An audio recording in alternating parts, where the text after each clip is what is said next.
Okay, hi everybody. We're in Cape Town. I don't think that there's load shedding scheduled. If there's no load shedding in this building.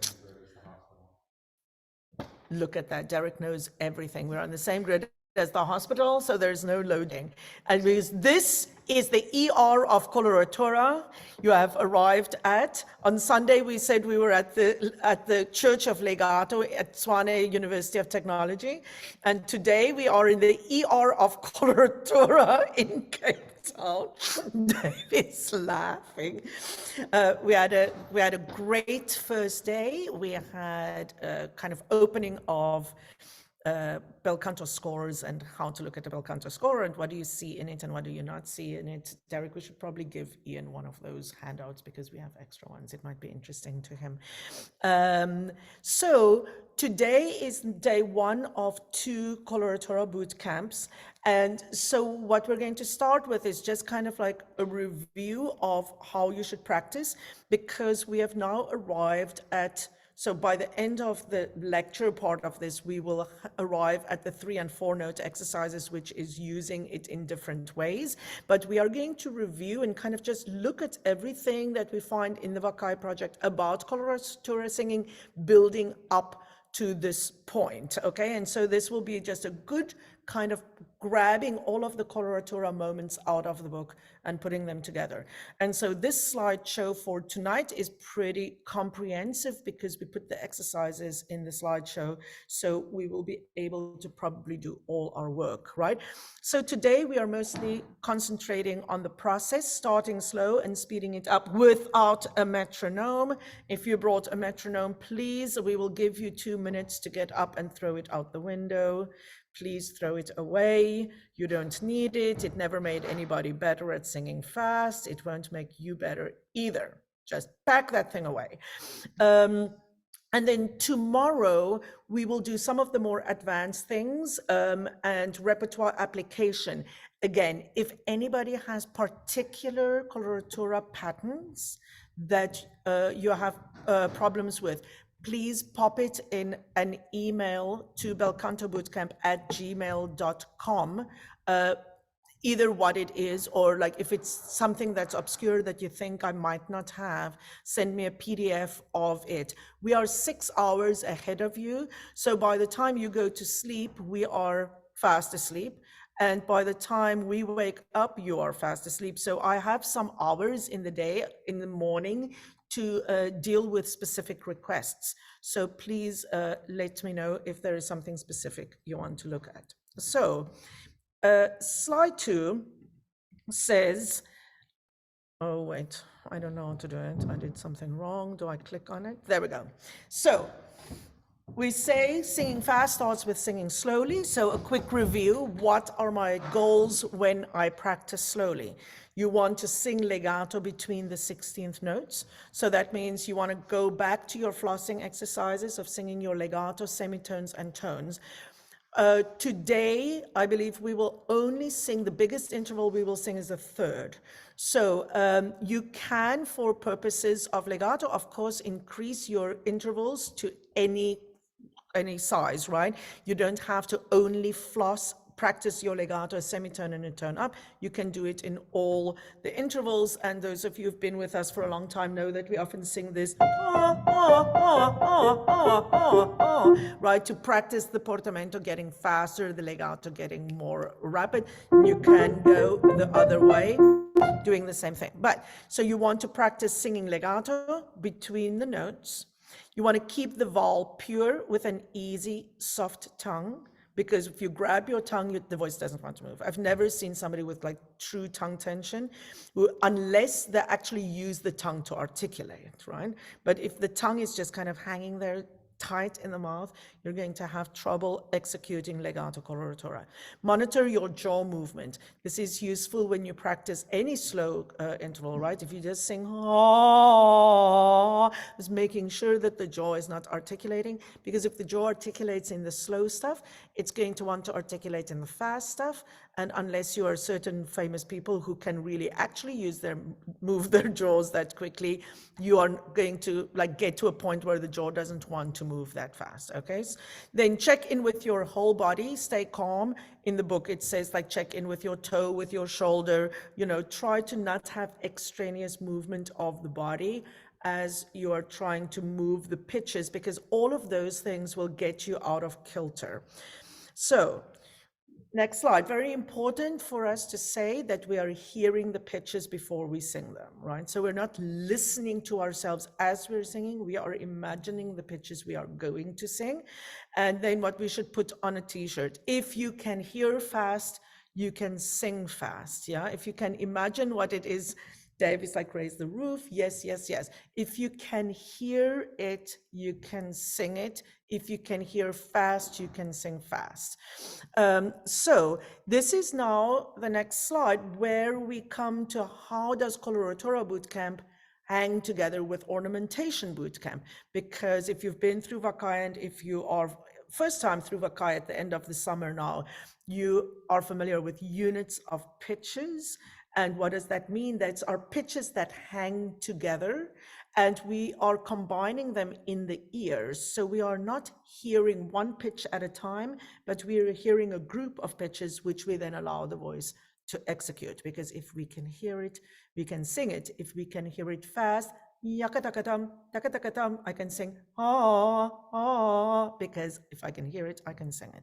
So we basically deal with the same patterns in coloratura that we deal with in ornamentation. So if you're at the ornamentation bootcamp, you're already familiar. Passing tones, that is basically scales, right? Connecting harmony pitches to each other. The 4-note turn, we don't put the 5-note turn here because the 5-note turn does not typically show up in coloratura. The 5th pitch, of course, does show up, but then it's part of like the next beat already. So for purposes of coloratura, we might as well just think about the 4-note turn, the 4 16th notes you will find in a beat. Upper and lower neighbor tones, or mordents as we call them. And then in coloratura, you can find multiple, like a series of them, and we'll look a little at Sil Povero Ruscello, which we have not spent a lot of time on. We'll just use that a little for practice. For upper and neighbor tones, that is not just which is a simple mordent, but that comes more often, right? And they can be pretty tricky to sing. Then consecutive thirds, flips, that we will definitely practice today. That is how to keep the legato interval, legato the third when it becomes bigger than a semitone or a tone, or like a whole or a half step, as we say in America. And then the 2 bullet points here that we will probably only get to tomorrow is incorporating larger intervals into our coloratura, how we work with that, how we practice it, how we conceptualize it. And then non-legato articulations, particularly repeated notes, which you will find in coloratura, ha ha ha ha, or ha ha ha. Yeah, when you find that repeated note, which creates a feeling of a necessity to not necessarily sing all of it legato. So the first one is passing tones, and I'm going to go through this, and we're going to practice, like everybody's in the studio, like can sing together as I play, and you can just, as always, sing on mute. And then when we're through the slideshow, we're going to stop the recording, and then Derek will do these exercises in practice with people who want to work in the studio, and also people who want to remain on the call. So passing tones is first, and we review it based on the work that we do in Come il Candore, which is the introduction to fast singing, and that is just a scale of 5 notes. And I will try and flip this slide quickly. So we are going to practice and sing Come il Candore on the slow side, trying to remember to keep it legato, to not have a tongue tension, to not move our jaws, and to keep our bodies calm. And I will attempt to advance the slide. So we find this tempo. Right, is that slow enough, Derek? Yes, okay, here we go. 1 and 2 and...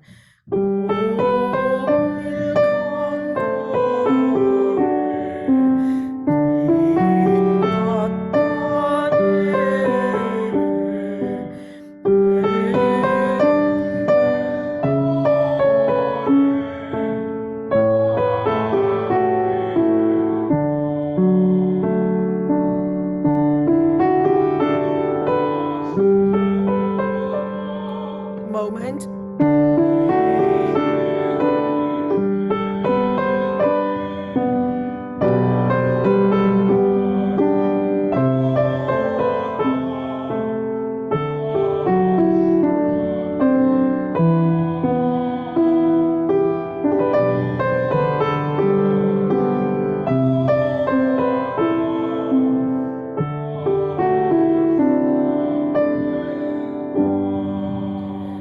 And how do we speed it up? So in all coloratura practice, it's always important to first find the skeleton because that will help you guide your ear, right? Remind everybody why that is important.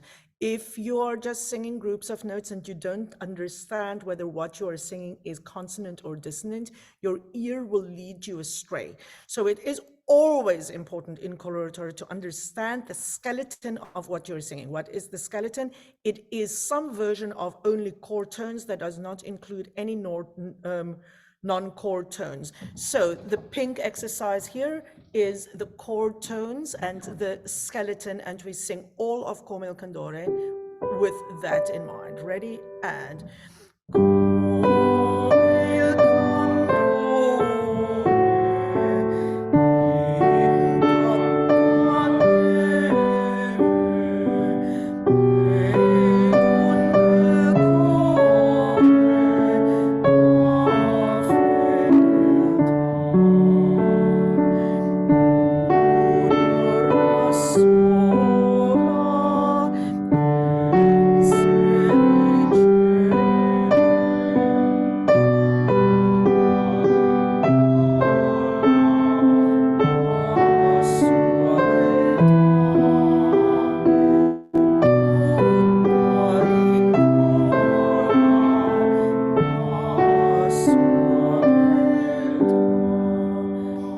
without talking too much, we will do the red rhythm. Now, I remind everybody that you are now going to start to hear the unit of pitches that is created by this, sorry.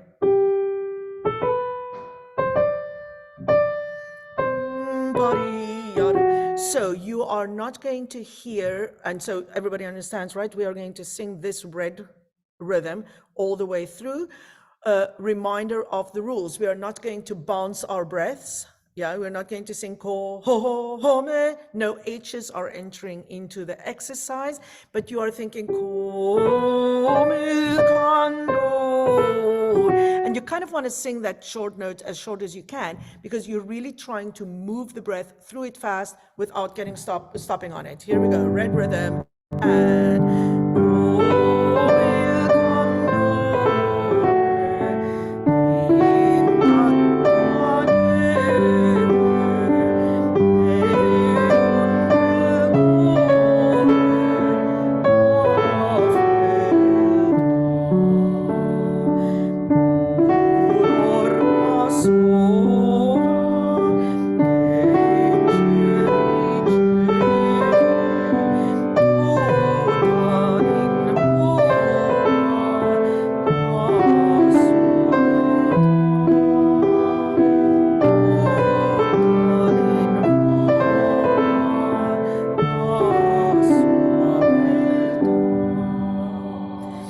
remind you that what are these little blue arrows? That is your one breath impulse per phrase. So it doesn't matter what rhythm you're singing. Once you're in one breath, you're feeling ya or ya or ya. The breath is not getting interrupted, and that is the basis of legato coloratura. We are now going to sing the blue rhythm, which is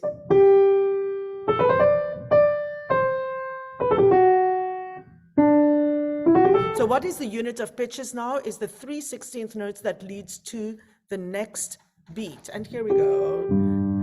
And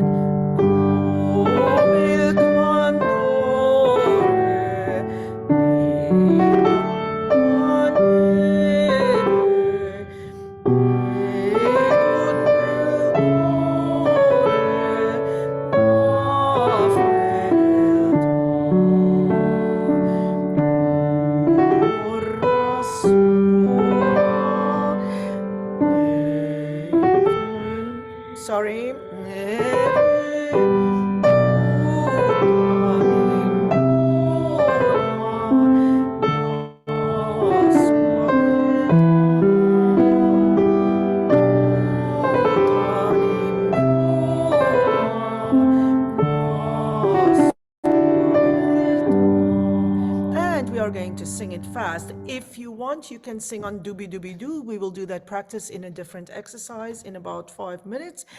Or you can just sing on ah, ah, ah, or you can sing the text, or you can sing doobie doobie doo, doo doo doobie doo, doobie doobie doo, bee doobie doobie doo, whatever you want. And that's about the tempo we'll do. 1 and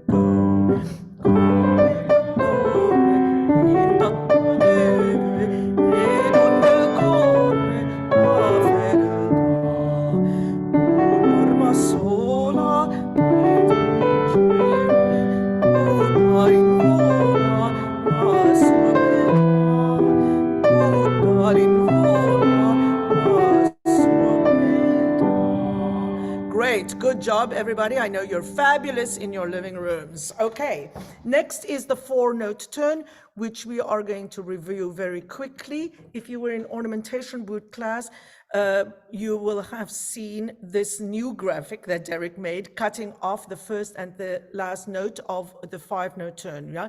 And here again, is the first note of the group of 16ths consonant or dissonant? Nothing will derail you more than not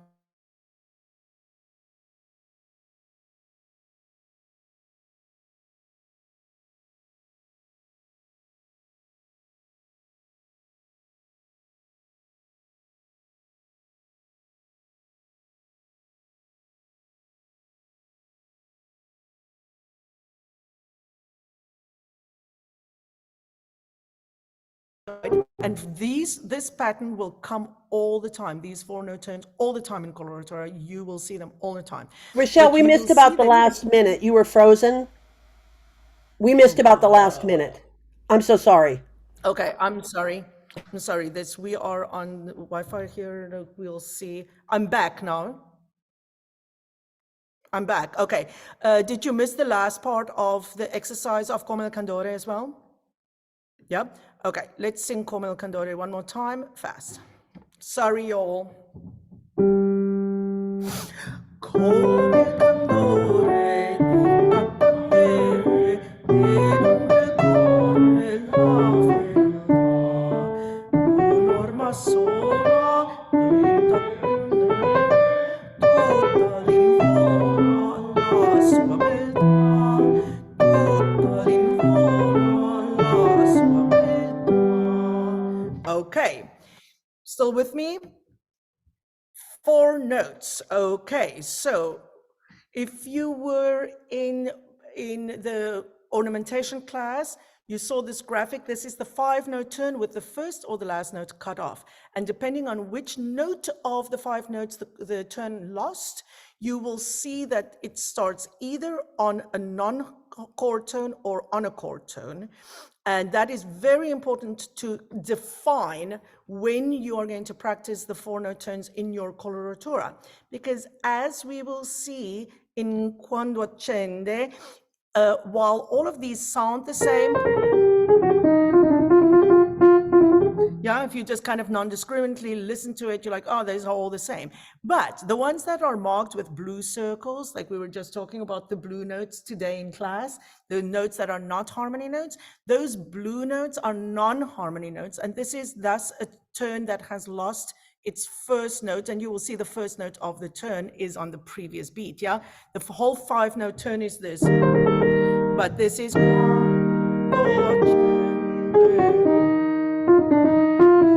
But then the ones that have red circles around the first note, that is a 4-note turn that starts on the chord turn. So we always say, let's practice the blue notes first. So you're going to sing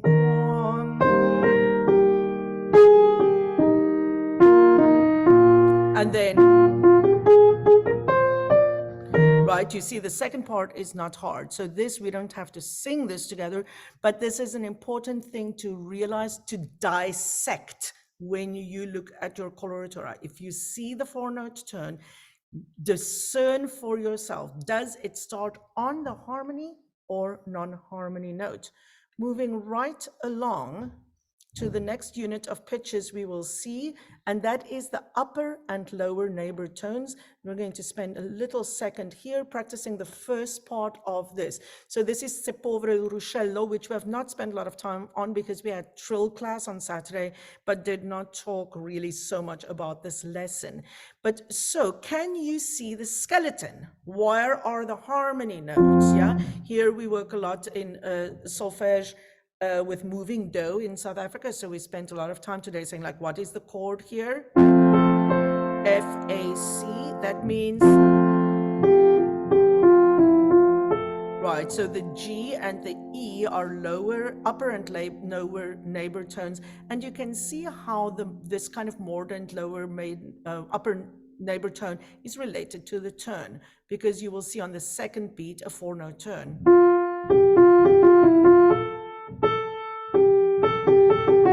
Right, so it has an extra little squiggle in the front.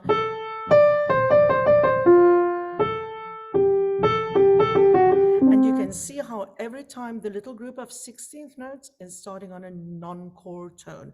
So we can sing Se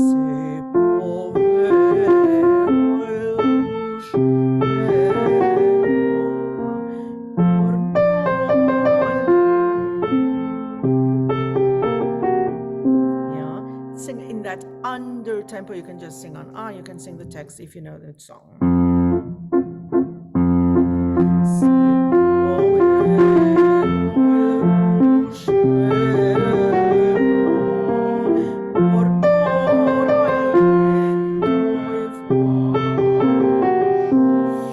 This little kind of back and forth wiggling can really screw you up in your coloratura. So sometimes we say think taka taka ta or dooby dooby doo, but sing ah. So at the end of this lesson,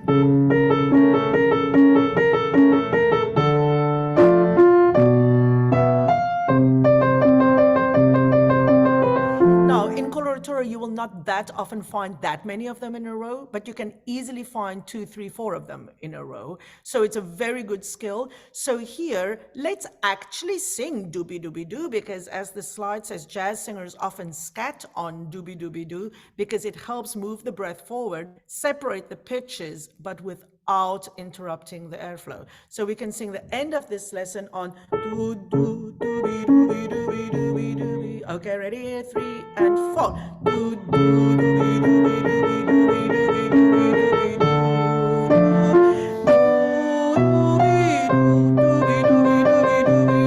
dooby doo.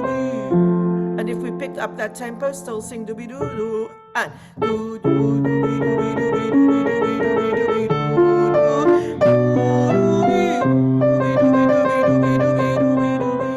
And if we pick it up even more, 3, 4.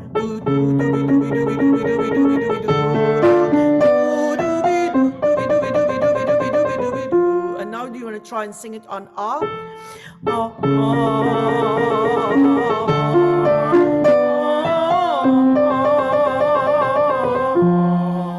Pretty tricky, right? Here we bring ourselves now to consecutive thirds and flips, and if you are working through the Wakai project in real time with us, this is where you are in the book now. So this is the end of review. Any interval larger than a second can easily derail your coloratura, especially if it is hiding out between otherwise stepwise motion, which is almost always, mostly, unless you're going to sing arpeggios, right, you are mostly going to find these thirds, fourths, fifths, sixths in coloratura hiding out between otherwise stepwise motion. This is, for example, on un giunge or torna. Do you sing that aria? No. We have a tenor in the house, but he doesn't sing. So you see how it starts with a turn, and then you have 2 flips, turn, flip. Right, so these we've practiced. Somebody will want to tell me, does it start with a blue note or a red note? What's the skeleton? In this talk to Derek in the chat. It starts on a... It ain't, but where's the blue note here? Would be, a blue turn would have been... but this is.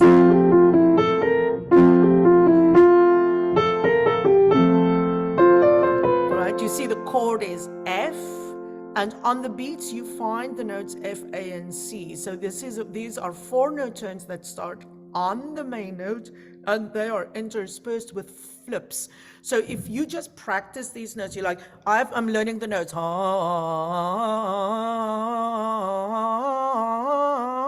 which is how people learn notes in coloratura. But now we say, learn turn, flip, turn, flip, turn, flip. Yeah, you're trying to see patterns. We are getting very close to practicing time. So here you will now see, so this is now later in the book, but we have talked about this way of practicing rhythms all the way back in Come il Candore, when we wrote these rhythms for the first time in some way on the score, right? So this is our very simple consecutive third or flip exercise. The skeleton is what?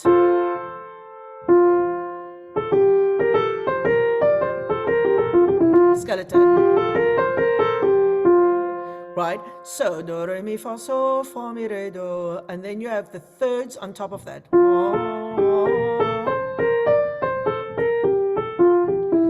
And to speed that up, we will use the same system we use for Come il Candore, that is making more and more groups of fast notes to bring our ear through, right? So we are going to sing first slow and legato. Here we go.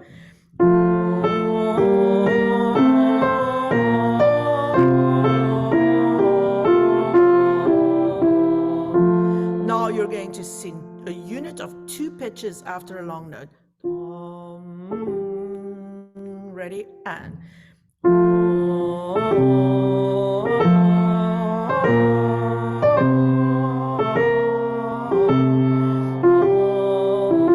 But you are not putting H's, you're not jerking your breath around, you are not pulsing your diaphragm, you are not lightening up, you're just singing the notes legato.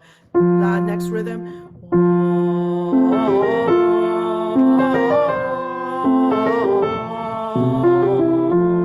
Next rhythm, we are now in 3 time.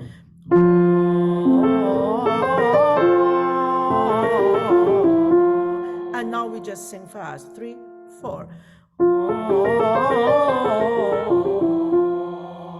This same exercise we will not do now, but you can also do with putting the note, instead of this, you can do,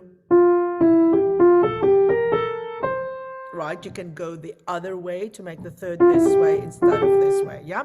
It is in the book. You can do it on the bottom of this page. I just didn't put it on the slideshow.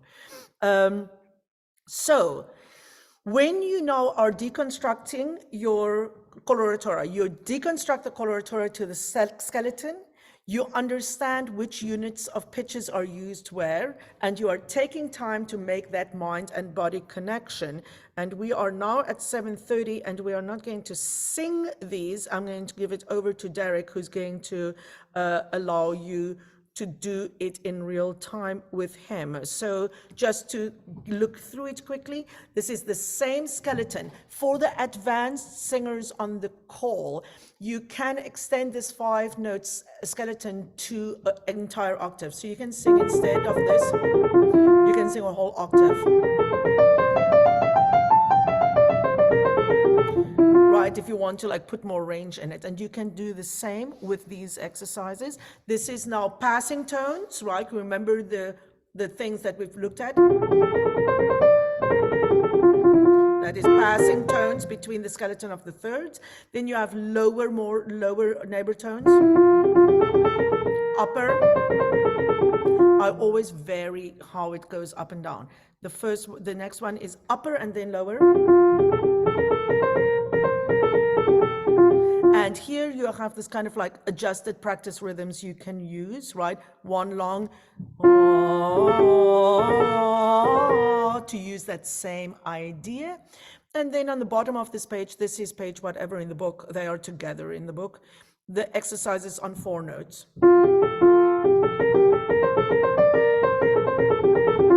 Here, the little black line will show you where the third is hiding out. That can screw you over, yeah? Thirds, and then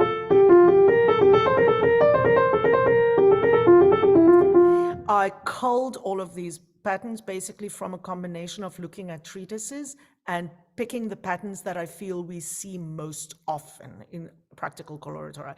In the old days, people sang pages and pages of these patterns, and some of them I don't find particularly useful, other than just making your voice super agile, right? You like, Mozart never wrote that coloratura, but if you can sing that, you can sing anything that Mozart wrote. Before I give it over to Derek, this page, which is on 2 slides, but in the book is on 1 page, all of these exercises that are 2-bar exercises or 2 bars of moving notes ending with a long note, these are interchangeable. So you could sing the first bar of this and the last bar of that page. Right, so you can mix up the patterns, or you can sing the first bar of the second line and the second bar of the fourth line, and you'll end up with.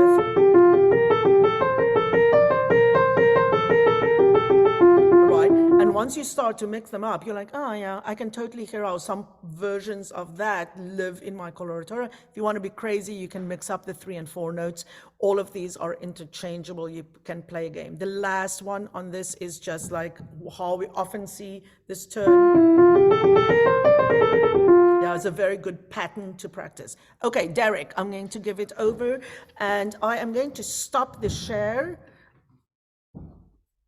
And I am also. Leave those things up. Oh, I need to not stop the share. I need to stop the recording. I will stop the recording. Bye, everybody who don't want to sing with Derek.